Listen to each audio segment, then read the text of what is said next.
다음으로 말씀드릴 내용은 논문 심사평과 논문 수정에 대한 이야기입니다. 논문 심사평을 보실 때 가장 먼저 생각하실 부분은 제가 보기엔 각 심사위원이 어떤 입장에서 평가를 했는지 분석할 필요가 있다는 겁니다. 그와 관련해서 가장 먼저 생각할 내용이 연구 방법론이에요. 여러분도 아시다시피 연구 방법론은 정말 다양한데요. 크게 양적 연구, 질적 연구가 있지만 그 안에서도 매우 세분화되어 있어요. 그래서 평소에 논문을 보실 때 다양한 연구들을 보면서 어떤 연구 방법론들이 있는지, 어떻게 연구가 이루어지는지를 보시는 안목이 있으시면 도움이 되실 것 같아요. 다음으로 생각하실 부분은 다른 연구 방법론에 대해서 그 심사위원이 연구자로서 취하는 그런 입장이 어떤가를 한번 보실 필요가 있어요. 서로 다른 연구 방법론에 대해서 연구자들이 취한 입장이 또 굉장히 다양한데요. 어떤 분들은 그런 연구 방법론 자체를 두루두루 잘 알고 포용하시는 분이 계시는가 하면 또 어떤 분들은 조금 좀 배타적이라고 해야 될까요?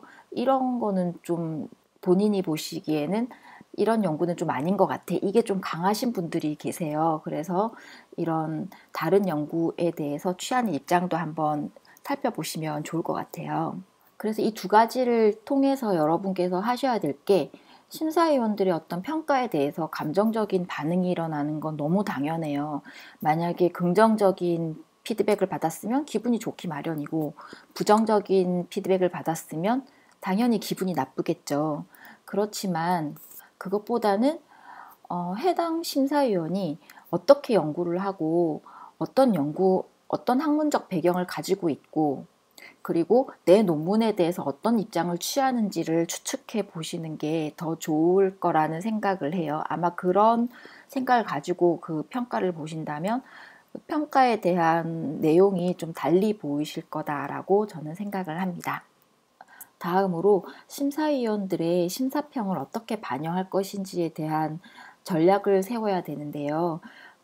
이렇게 논문을 수정할 때 수정이행표를 작성하도록 되어 있어요.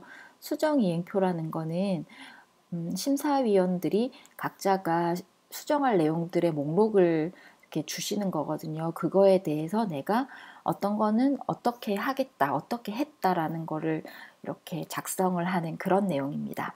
그래서 저 같은 경우에는 세 가지로 정해서 했는데요. 하나는 반드시 수정해야 될 부분을 체크를 했고요. 그 다음엔 표현의 수정 등 비교적 가벼운 수정에 대한 내용들을 체크했고, 그리고 어떤 내용들은 수정하지 않고 그대로 유지를 하는 거죠.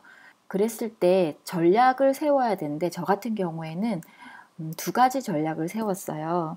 하나는 뭐냐면 내 논문의 방향성을 다시 한번 스스로 분명히 하는 거예요. 내가 이 논문을 뭐에 대해서 어떤 목적으로 어떤 방향성으로 썼다는 걸 분명히 하고 심사평을 보는 거죠. 다음에는 정해진 시간 안에 완결할 수 있을 만큼의 수정의 분량을 미리 정하고 들어가는 겁니다. 그래서 이렇게 논문 수정 작업을 할 때 기본적인 가정이나 유의사항을 한번 생각을 해봤는데요. 첫 번째는 우리가 처음 투고하는 거는 나름대로 굉장히 시간을 많이 들이고 완결성을 가지고 있었다는 것을 생각할 필요가 있고요. 두 번째는 내가 지금 하는 논문 수정은 내 논문을 더 완성도 있고 더 좋게 하기 위한 거라는 걸 생각하실 필요가 있어요. 그리고 세 번째는 논문 수정 기간은 최초 논문 작성 기간보다 짧을 수밖에 없다는 거를 아셔야 되고요. 마지막으로 이미 손을 댔는데 정해진 기간 안에 수습이 안 되면 안 된다는 거를 조심하셔야 돼요. 이런 아까 말씀드렸던 유의사항들을 염두에 두시고 이제 수정을 하게 되는데 수정을 아까도 말씀드렸지만 할 수도 있고 안 할 수도 있고 조금만 할 수도 있는 거거든요. 그런 거와는 관계없이 표현은 공손할 필요가 있어요.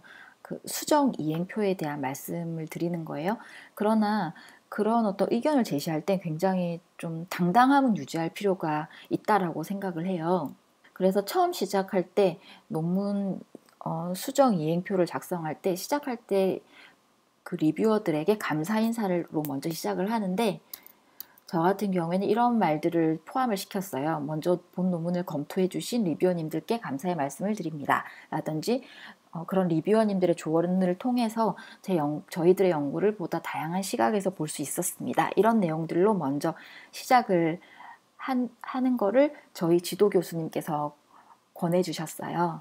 그리고 수정 이행표 작성 자체를 학술 토론의 장으로 인식하시는 게 좋겠다라는 생각을 했는데요. 그래서 심사위원들에게 나를 이렇게 좀 날카롭게 이렇게 비평을 했다고 해서 거기에 주눅들지 말고 연구자 대 연구자로 서로 의견을 나눈다라고 생각을 하는 거죠. 그래서 심사위원이 이런 의견을 제시했는데 그걸 아까 앞에 말씀드렸듯이 내 논문의 방향성이라든지 이런 것들을 생각을 해서 이 부분은 심사위원님의 말씀이 맞다고 생각을 해서 이렇게 수정을 하겠다라든지 아니면 심사위원님의 말씀은 일리가 있지만 의미가 있지만 저희 어떤 방향성은 이러이러하기 때문에 이 부분은 이렇게 그냥 유지하기로 했다라든지 이런 식으로 좀 당당하게 그 연구자로서의 의견을 나눈다라고 생각하고 작성을 하시면 좋을 것 같습니다. 그래서 쓸 때도 이렇게 분석했습니다. 이러이러한 방식으로 연구자들은 해석했습니다. 연구자들은 이 내용에 대하여 이렇게 보았습니다. 이런 표현들을 저 같은 경우에는 사용을 했습니다. 그래서 여기까지가 수정 이행표 작성과 그리고 심사평을 어떻게 반영할 것인가에 대한 이런 말씀을 드려보았습니다. 다음으로 논문 수정 결과 제출 소감에 대해서는 다음 동영상으로 말씀드리도록 하겠습니다. 오늘도 제 말씀 들어주셔서 감사합니다.